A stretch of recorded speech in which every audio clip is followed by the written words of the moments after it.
Hello ladies and gentlemen, my name is Jordan Dell from JD Wild Cinema, and today I'm going to be taking you through some of my favorite features about the Sony FS7 and what makes it such a beautiful camera with its shooting capabilities. So straight off the bat, number one, my personal favorite feature about this camera, I'm going to have to say, is the built-in ND filter or neutral density filter. So what are ND filters? ND filters in layman's terms are pretty much sunglasses for your camera. So usually ND filters look like this. They're an actual thing that you screw onto the front of your lens. However, here with the Sony FS7, we have it built into the actual body of the camera. So when you're shooting, I turn this dial right here. I can choose between 1/4, 1/16, and 1/64 ND, which means the brighter it gets, the more I increase the ND, which then means that it makes it darker so I can lower my shutter speed. So why do I want to lower my shutter speed?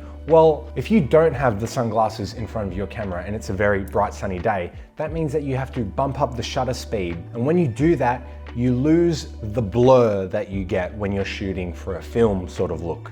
You get a more digital, every single frame is in focus look.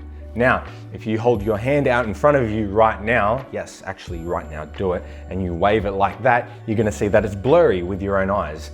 With cameras, we try to emulate that to give it a film sort of look. That's why when you're watching a film, everything's sort of blurry when it's moving around. That's because they use ND filters, neutral density filters. Love it that that's built in. So now every time I'm using whatever lens or whatever situation I'm in, I have the ability to use an ND filter. Number two, for my favorite features about this beautiful camera, are the customizable buttons all over it.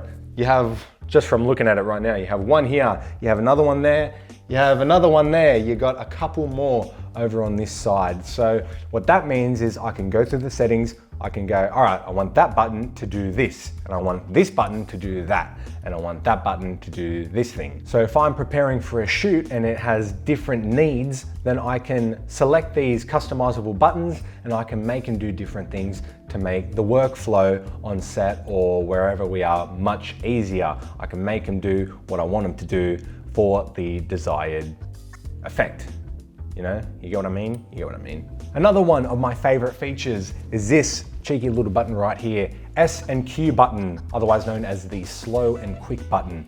If I'm shooting something and I want it at a normal 25 frames per second frame rate, that's what you see in normal time, like with cameras, this is 25 frames per second right now.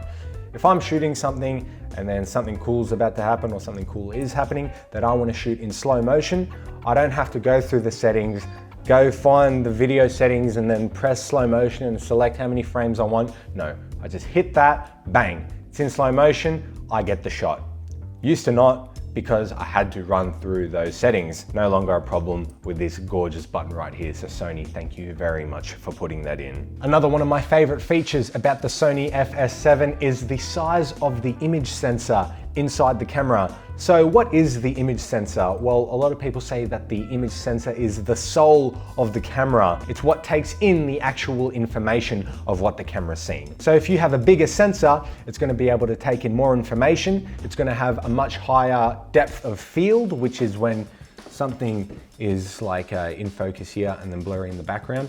This is an APS-C size sensor that you're seeing right now, so it's a much smaller sensor. I think 1/3 smaller than a full frame sensor right here. It also means that it has a much higher dynamic range. So a dynamic range is how far into the darks it can see and how far into the brights it can see. Your phone camera has a sensor, but it's much smaller, it's about that big. That means it can't take in as much information. It doesn't have as good of a dynamic range or depth of field.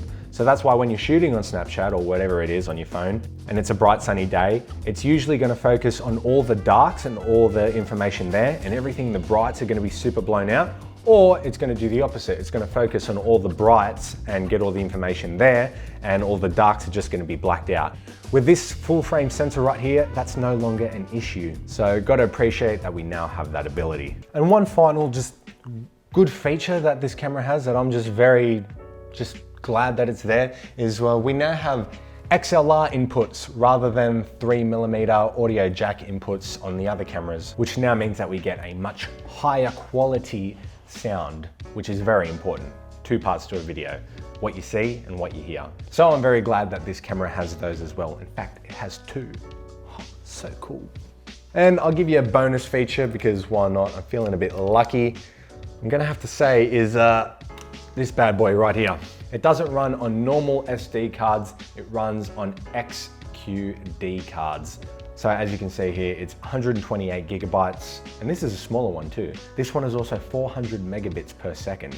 The best SD card that I have on these old cameras were 99 megabits per second, so it can take in that information a lot better, a lot quicker, a lot smoother. So very happy that this is the case for this workhorse of a camera. Anyway, they're my favorite features of the Sony FS7. Leave a comment below, let me know. Did you like it? Did you not like it? Why? Why not? Anyway, I'm Jordan Dell from JD Wild Cinema. Thanks for watching, guys.